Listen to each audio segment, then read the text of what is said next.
அன்பார்ந்த ஞானவழி YouTube channel நேயர்கள் அனைவருக்கும் வணக்கம். இந்த பதிவில் மிதுன ராசி அன்பர்களுக்கு செவ்வாய் பெயர்ச்சி சிறப்பு பலன்கள் காணலாம். செவ்வாய் காயத்ரி மந்திரம் சொல்லி இந்த பதிவை தொடங்குவோம். ஓம் வீரத்வஜாய வித்மகே விக்ன அஸ்தாய தீமகி தன்னோ பௌம பிரசோதயாத். வாக்கிய கணித பஞ்சாங்கப்படி 2025 வருடம் ஜனவரி மாதம் 18ஆம் தேதி முதல் ஏப்ரல் மாதம் 7ஆம் தேதி வரை ஒரு 79 நாட்களுக்கு, தமிழ் மாத தேதிப்படி தை மாதம் 5ஆம் தேதி முதல் பங்குனி மாதம் 24ஆம் தேதி வரை கடகராசியிலிருந்து செவ்வாய் வக்கரகதியில் மிதுன ராசிக்கு பெயர்ச்சியாகி புனர்பூச நட்சத்திரத்தில் அடுத்த 79 நாட்கள் சஞ்சாரம் செய்ய போகிறார். மாசி மாதம் 9ஆம் தேதி செவ்வாய் வக்கர நிவர்த்தி அடைந்து நேர்கதியில் முன்னோக்கி செல்வார். கடந்த ஐப்பசி மாதம் 6ஆம் தேதி முதல் தை மாதம் 5ஆம் தேதி வரை மிதுன ராசிக்கு 2வது வீட்டிலே செவ்வாய் பலம் இழந்து நேச நிலையில் சஞ்சாரம் செய்தார்.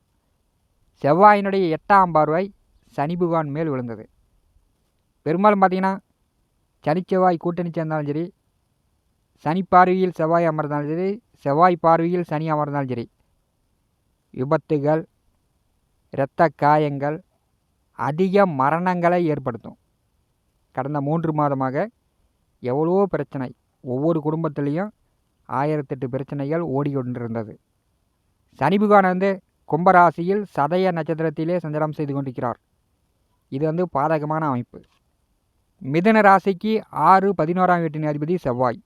அவர் தனஸ்தானத்திலே குடும்பஸ்தானத்திலே நேச நிலையில் சஞ்சாரம் செய்யும்போது பெரும்பாலும் பார்த்திங்கன்னா பணத்தட்டுப்பாடு, சொன்ன சொல்லு கொடுத்த வகை காப்பாற்றிருக்க முடியாது.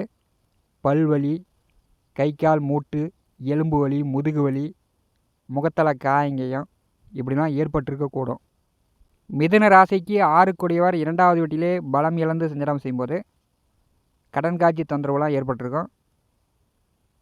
காவல் நிலையம், கோர்ட்டு கேஸு செல்கிற மாதிரி நிலையெல்லாம் ஏற்பட்டிருக்கும். 11ஆம் அதிபதி 2வது வீட்டிலே நேச நிலையில் செல்லும்போது மூத்த உடன் பிறந்தவர்களிடம் ஒரு சிலருக்கு கருத்து வேறுபாடு ஏற்பட்டிருக்கும். பெரும்பாலும் பார்த்திங்கன்னா இந்த கால நேரத்தில் வருமானம், பண பற்றாக்குறை இந்த கால நேரத்தில் மிதுன ராசி என்பதற்கு ஏற்பட்டு கொண்டிருக்கிறது. இந்த குரோதி வருஷம் பார்த்திங்கன்னா மிதுன ராசியிலும் கடகராசியிலும் பல மாத காலம், பல நாட்கள் செவ்வாய் செல்லும்போது மிதுன ராசி என்பதற்கு பெரும்பாலும் சேமிப்பு குறைவு. நவ கிரகங்களில் செவ்வாய் மனித உடலில் இரத்தம், வீரம், சக்தி, சுறுசுறுப்பு, ஆக்ரோஷம், அதீத கோபம், அதீத துணிச்சலை ஏற்படுத்தக்கூடியவர். செவ்வாயினுடைய தொழில்னு பார்த்தோம்னா காவல்துறை, இராணுவம், மருத்துவம், மின்சாரம், விவசாயம், மண் நிலம் சார்ந்த தொழில். சுய ஜாதகத்தில் செவ்வாய் வலுவாக இருந்தார் என்றால் உடல் கம்பீரமாக இருக்கும், நிமிர்ந்த வேகமான நடை இருக்கும். செவ்வாய் கெட்டு விட்டார் என்றால் ஆயுள் குறையும், எண்ணற்ற நோய் உடலில் வந்துடும், தைரியம் குறையும், அரசியல் தொடர்பு குறையும். மேசம் விருச்சிக ராசிக்கு அதிபதியானவர் செவ்வாய் பகவான் கடகராசியில் நேசம், மகர ராசியில் உச்சம் பெறுகிறார். மனிதனுடைய வாழ்க்கையில் அட்ரஸை கொடுப்பவர், இருப்பிடம், நிலம், சொத்துக்களை குறிப்பவர் சகோதரக்காரகன் செவ்வாய். மிதுன ராசி அன்பர்களுக்கு செவ்வாய் ஜென்ம ராசியில் அமர்ந்து 3 பாதைகள் மூலம் எந்த மாதிரியான பலாபலன்கள் நடக்கும் என்பதை இந்த பதிவில் காணலாம். நம்முடைய சேனலை இதுவரை சப்ஸ்கிரைப் செய்யாத அன்பர்கள் மறக்காமல் சப்ஸ்கிரைப் செய்து கூடவே இருக்கின்ற ஆல் பட்டன் அழுத்திங்க. நன்றி. அடுத்த 79 நாட்கள் புனர்பூச நட்சத்திரத்திலே ஜென்ம ராசியிலே செவ்வாய் சஞ்சாரம் செய்வார். செவ்வாய் அப்படின்னாலே ஆக்ரோஷம், அதீத கோபம் வரும். ஜென்ம ராசியில் செவ்வாய் வரும்போது அடுத்த 79 நாட்கள் மிதுன ராசி என்பர்கள் கோபப்படாதீங்க, அவசரப்படாதீங்க, பொறுமையுடன் நிதானத்துடன் செயல்படுங்க. புதனுடைய வீட்டில் செவ்வாயும் கேதுவும் அடுத்த 79 நாட்கள் சஞ்சாரம் செய்வார்கள். செவ்வாயினுடைய 4ஆம் பார்வையில் கேது அமர்கிறார். இந்த கால நேரத்தில் மிதுன ராசி என்பதற்கு உங்களுடைய சுய ஜாதகத்தில் இந்த திசாபுத்தி நடந்துச்சுன்னா பெரும்பாலும் பார்த்திங்கன்னா மிதுன ராசி என்பதற்கு கேது திசை உண்டு. குரு திசையும் உண்டு. செவ்வாய் புத்தி நடக்கக்கூடியவர்கள் எந்த திசையாக இருந்தாலும் சரி, இந்த கால நேரத்தில் உங்களுக்கு செவ்வாய் புத்தி நடந்துச்சுன்னா மற்றவர்களிடம் சுற்றி இருப்பவர்களிடம் சண்டை சச்சரவு இல்லாமல் பார்த்துங்க. நிலம் சொத்து சார்ந்த வழியில் வாக்கியா வரப்பு தடத்து பிரச்சனை இந்த மாதிரிலாம் வரத்துக்கு வாய்ப்புண்டு. அண்ணன் தம்பியிடம் பகை விரோதம் வரத்துக்கு வாய்ப்புண்டு. செவ்வாய் புத்தி நடக்கக்கூடியவர்கள் பொறுமை நிதானம் தேவை. இந்த கால நேரத்தில் கேது புத்தி கேது திசை நடக்கக்கூடியவர்கள் தாயார் உடல் ஆரோக்கியத்தில் கவனம் எடுத்துக்கொள்ளுங்கள். உடலில் உள் உறுப்புகள் சம்மந்தப்பட்ட நோய் நொடி தொந்தரவுகள் வரும். பெரும்பாலும் பார்த்திங்கன்னா உங்களுக்கு கேது திசை உண்டு. கேது புத்தி நடந்துச்சுன்னா செவ்வாயினுடைய 4ஆம் பார்வையில் கேது அமர்ந்திருக்கும் போது சுவாச கோளாறுலாம் வரும். இரத்தம் சார்ந்த பிரச்சனைலாம் வரும். கட்டி கொப்பளம் இப்படி மறைமுகமான நோயெலாம் இந்த கேது புத்தி நடக்கும்போது மிதுன ராசி என்பளுக்கு ஏற்படுத்திவிடும். தாயார் உடல் ஆரோக்கியத்தில் கவனமாக இருக்கணும். கேது புத்தி நடக்கக்கூடியவர்கள் சொத்து சார்ந்த வழியிலும் கவனம் தேவை. இந்த கால நேரத்தில் உங்களுடைய சுய ஜாதகத்தில் குரு புத்தி நடந்துச்சுன்னா கணவன் மனைவிக்குள் கருத்து வேறுபாடு இல்லாமல் பார்த்துக்கணும். முதல் தாரமாக இருந்தாலும் சரி, 2ஆம் தாரமாக இருந்தாலும் சரி, மிதுன ராசி என்பவர்கள் கணவன் மனைவிக்குள் கருத்து வேறுபாடு இல்லாமல் அனுசரித்து செல்லுங்க. நண்பர்களிடம் உறவினர்களிடம் கூட்டாக சேர்ந்து தொழில் வியாபாரம் செய்து கொண்டிருப்பவர்களிடம் இந்த கால நேரம் சரியாக கணக்கு வழக்கு பார்த்து சண்டை சச்சரவு இல்லாமல் பணங்காசு வழியில் ஏமாறாமல் பார்த்து கொள்வது நல்லது. மிதுன ராசிக்கு 12வது வீட்டிலே குரு அமர்ந்திருக்கிறார். பெரும்பாலும் பார்த்திங்கன்னா ஏதோ ஒரு வழியில் கூட்டாக சேர்ந்து உங்களுக்கு பணத்தை இழப்பை ஏற்படுத்தி விடுவார். செவ்வாய் புத்தி கேது புத்தி குரு புத்தி நடப்பவர்கள் இந்த கால நேரத்தில் மிகுந்த கவனம் எச்சரிக்கை தேவை. மிதுன ராசிக்கு மிதுன ராசி அதிபதி புதனுக்கு செவ்வாய் பகை. ஜென்ம ராசியிலே செவ்வாய் வரும்போது அடுத்த 79 நாட்கள் அதீத சுறுசுறுப்பாக நீங்கள் வேகமாக செயல்படுவீங்க. அந்த வீரம் வேகம் விவேகம் இதெல்லாம் கொஞ்சம் குறைச்சிக்கணும். மற்றவர்கள் சொல்வதை செவிசாய்த்து கேட்க மாட்டீங்க.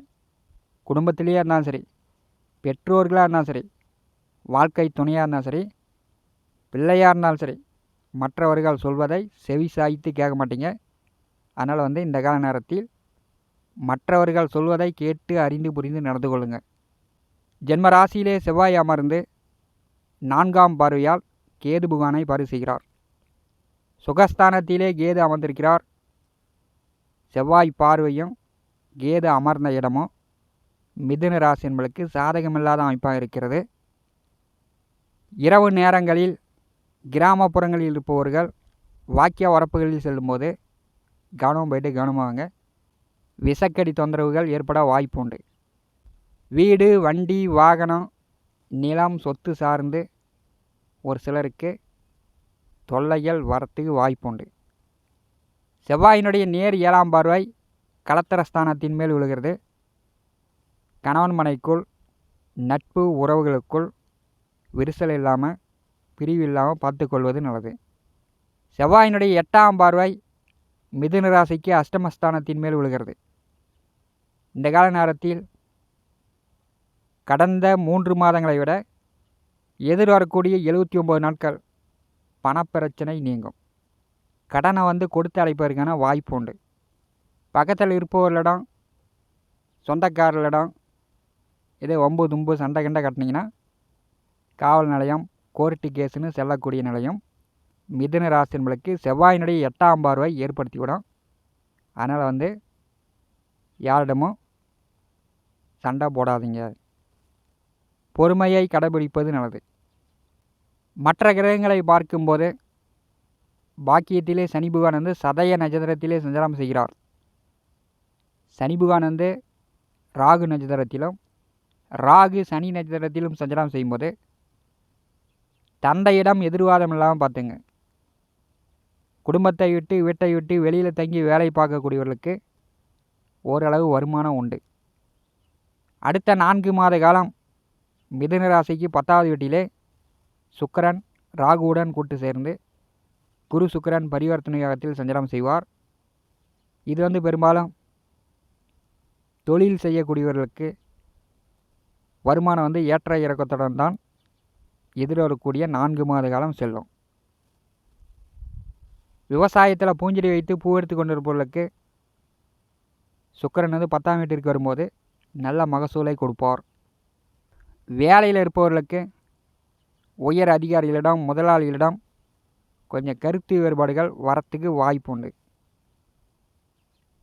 வேலை பார்க்குற இடத்துல மாதம் கண்டா சரியாக சம்பளம் வாங்கிக்கொள்வது நல்லது. அடுத்த 79 நாட்கள் மிதுன ராசி என்பதற்கு செவ்வாய் புகன் தூண்டுகோலாக இருக்க போகிறார். நீங்கள் இந்த கால நேரத்தில் அவசரப்பட்டு அர்ஜென்ட்டுப்பட்டு எந்த முடிவு எடுக்காமல் பார்த்து கொள்ளுங்கள். மற்ற கிரகங்கள் மிதுன ராசிக்கு பெரும்பாலும் சாதகமில்லாத சூழ்நிலையில் தான் சென்று கொண்டிருக்கிறது. குரு புகான் 12வது வீட்டில் அமர்ந்திருக்கிறார். வெளிநாடு வேலை, வெளிநாடு தொழில், வெளிநாடு வருமானம் ஓரளவு கை கொடுக்கும். இந்த காணொலியை பற்றி உங்களுடைய மேலான கருத்துக்களை நம்முடைய கான்பாஸில் பதிவு செய்யுங்கள். நம்முடைய ஞான ஒளி யூடியூப் சேனலை பார்த்து கொண்டிருக்கக்கூடிய அன்பர்கள், இதுவரை சப்ஸ்கிரைப் செய்த அன்பர்கள் மறக்காமல் நம்முடைய சேனலை சப்ஸ்கிரைப் செய்து கூடவே இருக்கின்ற ஆல் பட்டன் அழுத்திங்க. தினந்தோறும் நம்முடைய சேனலில் ஜோதிட பலன்கள் பதிவிடப்படும். உடனுக்குடன் பார்த்து பயன்பெறுங்கள். நன்றி, வணக்கம்.